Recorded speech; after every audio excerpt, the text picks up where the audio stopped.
Brahmanbaria আখাউড়ায় ৬ KG গাঁজাসহ ২ নারী মাদক কারবারিকে গ্রেপ্তার করা হয়েছে।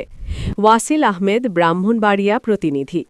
ব্রাহ্মণবাড়িয়ার আখাউড়ায় থানা পুলিশের বিশেষ অভিযানে ৬ কেজি গাঁজাসহ ২ নারী মাদক কারবারিকে গ্রেপ্তার করা হয়েছে।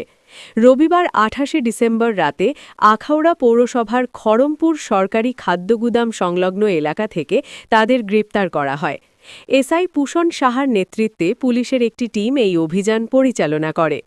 গ্রেপ্তারকৃতরা হলেন নরসিংদীর রায়পুরা উপজেলার পূর্ব হরিপুর গ্রামের মৃত বিল্লাল মিয়ার স্ত্রী কল্পনা বেগম ৪৮, কিশোরগঞ্জের ভৈরব উপজেলার তাতারকান্দি এলাকার মৃত কামাল মিয়ার মেয়ে সুমাইয়া আক্তার ১৯।